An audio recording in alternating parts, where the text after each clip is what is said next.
Hello and welcome to our introductory look at Jyotish. And in this video, we're going to be looking at orientating the chart to the real world and seeing how the basic meanings of the chart are derived from this orientation to the real world. So you should already be familiar with the chart from your readings and your homework. And now in the North Indian chart, the eastern horizon is set on top of the chart and the western horizon is set on the bottom of the chart. So essentially the world's turned on its side in the chart. And if we go to the first house, this first house is the ascendant, and it's what was rising on the eastern horizon when you were born. And this is all tied into where the sun rises as well, and this is where a lot of the house meanings are derived from. So we're going to use this movement of the sun to explain the houses, but keep in mind that any planets or signs can be rising at your time of birth. So it could be nighttime and the moon could be there. So, but for this study, we'll be using the sun. And so this first house is a strong indicator of the overall color of the rest of the chart, as it's where the rest of the chart is based on, and as much as the rising sun starts a new day. And this is really the rising of your life. And due to this, the first house shows our concern with our personal identity, our physical appearance, our health and vitality, and a host of other associations. Now, as the sun or whatever planets and signs were rising when you were born make their way across the sky, it moves to the right in the chart, passing through the 12th and 11th houses until it comes to the 10th house. And now the 10th house is where the sun would be overhead during the middle of the day, and this is where the sun is shining the brightest. Due to this, the house is associated with our career, with public concerns, authorities, extroversion, and things of that nature. From there, the sun descends, moving through the 9th and 8th houses until it comes to the 7th house. And this is the house of relationships, and where we understand how we interact with others. We look here for marriage, for romance, and even general happiness on some level. This house stands exactly opposite to that house of self. So just make a note of that. So from here, the sun, or once again, whatever planets you had on your ascendant, move through the 6th and 5th houses until it comes to the 4th house. And this 4th house represents directly below your feet, where you are on Earth. And this shows our private inner life, our mind, our home situation, and things of an interior nature. So at this point, the sun has set, and it's as far as away as it can be from that high peak point represented by the 10th house and house of career. And so those meanings, those associations shift as well in the chart. From here, the sun makes its way back up through the 2nd, through the 1st houses, and onto the horizon again. Now, in order to understand this within the real world, we can look at a model of the sun's movement along with the chart. It's important to note that the sun and all the planets and signs that we use in astrology are all within a small band of the sky called the ecliptic, and that's represented here by the red line in the middle of the screen. The software we're using is called Stellarium. It's a free download. It's a great program, and you go get it and see for yourself. You can put in your own location and coordinates and everything. And it'll help you understand these principles a lot more deeply. So you can see that the sun started in the 1st house and it moved across the chart as it makes its way through the sky. Notice that as the planets move through the sky and through the houses on the chart, that the houses stay fixed, so that the houses don't move. And so this really replicates what it's like to be standing on the earth and looking up at the sky. So if you imagine just the houses placed there on the sky with the planets with the sign moving through it, you'll get a good feeling for this chart. And it's because of this that I find it easy to learn and work with, and especially in a beginning level like we're doing here. I also highly recommend that you get in touch with this basic understanding of the planets, and how it's derived, because this is how the science was actually created, by observing the sky, by meditating on the planets and signs. So by spending some time watching the sky, you can actually get in touch with the subtle planetary energies and not just feel like you're looking at a piece of paper. So when you look at that piece of paper, it'll connect you to that source, and you'll get a lot deeper understanding. Now, if we go back to our original chart, we can take our 4 pillar houses of the charts, and these are called the angular houses. And if we extend them into 4 different quadrants, we can loosely categorize these quadrants with the same meanings as the original pillar houses. So namely, there's one that's more focused on our self, our individuality, one focused on our outer career concerns and public life. Our third being that relationship focus, others, and the fourth being our inner psychology and home life. Now, if you're looking at a chart for the first time, you want to get a good general idea of where the planets are, to see how everything's being distributed.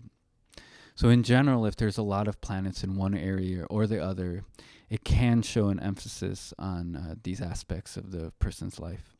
So for example, if there's a lot of planets in the relationship quadrant, it might mean that the person is very orientated to other people, or helping them, or interested in relationships to a great deal. If there's a lot more planets in the mind quadrant, this person might be more reserved, introverted, emotional, things of that nature. And the planets, a lot of times they may be scattered about a chart, and so this might be a little harder to pin down. It might suggest that the person has a scattered personality. They might not be as strong of a character, or perhaps well-rounded on some level. So you have to look at these things as general indications. But rest assured that wherever there is an emphasis on the chart, when you look at different charts, and the more you look at it, you'll be drawn to different things, and you'll start to kind of get a feel for what's coming out in the chart just by a glance at it. So you have to look at a lot of them. But at the same time, the simple principle can show some innate characteristics if you reflect on your own chart. Now, from the houses, the next thing we want to understand is how the signs are placed there. So while the houses stay fixed, the signs can be placed in any house, and that all depends on the ascendant, and that'll place the rest of the signs. So we might have a Taurus ascendant, or a Gemini ascendant, or a Libra ascendant. And here we have a chart set up with Virgo in the first house, and Virgo is represented by the number 6, since it's a 6 sign. And you'll notice that from there, the houses get numbered in a counterclockwise direction, while we saw how they rise and they move in the opposite direction. Now, the meanings of the signs are derived largely from their planetary rulers, as well as a host of other categories that give us a different understanding of what each sign represents. So, for example, signs have associations with elements, with the body parts, directions, places, and many other things. So you don't want to get caught up in these lists right away.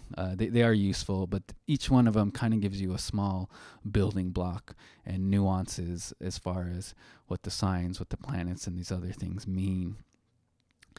And it's important, once again, to just start basic and get a general idea, and then you can see how these different shades affect different charts and different people.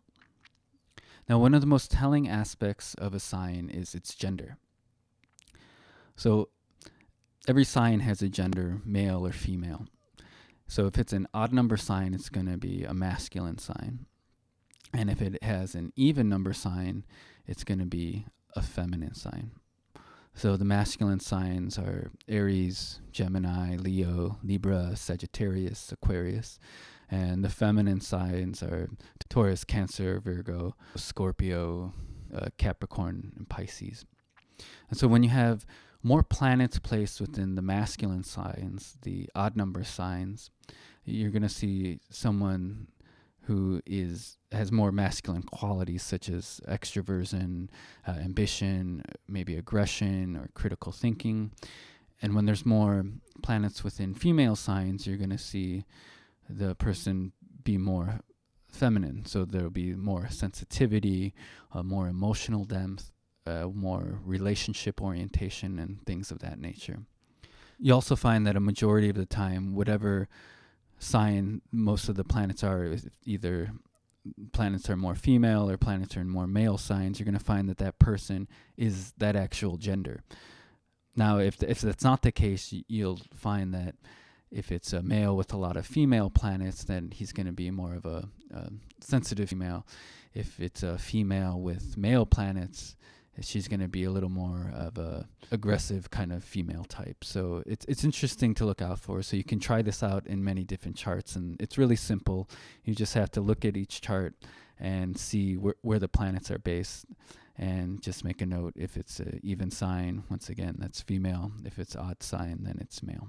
And so always remember, too, that this is only one indication of what a sign means, and it's only one very small indication of the person and how it describes that person. So there's many different aspects and many different building blocks and things to look at in a chart in order to properly come to conclusions. So if you are totally new to astrology and you might be used to it through your sun sign describing your entire life or personality, this is really just one small indication, and there's a lot to look at. So if we look back on our model of the planets and the Earth rising, we've superimposed pictures of the constellations here so you can get a better idea of where the constellations are. And they rise and move much in the same fashion as the planets do, namely they're moving clockwise through the chart as we saw with the planet.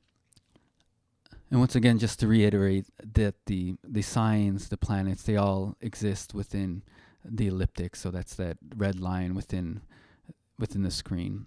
So while there are all those other pictures and constellations around, it's only that small band, that elliptic, that astrology is really concerned with. And the reason for that is because it's that band where the planets actually move. So without the planets, basically, there's no astrology.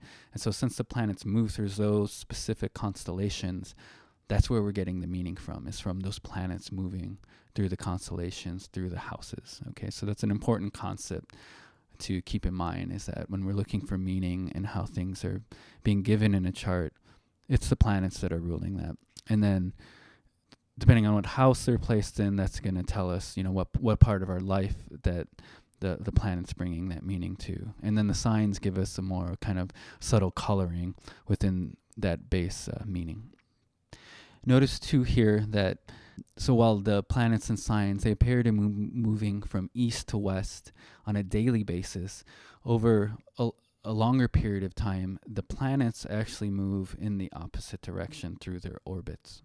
So if you're looking at transits and things that you'll get into later, just keep that in mind, that while on a daily basis it's appearing this way, really the planets in the chart are slowly moving in the opposite direction.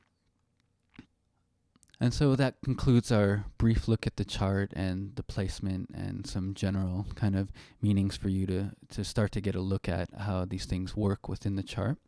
I hope this has been helpful. If you have any questions, comments, please get in touch and be well.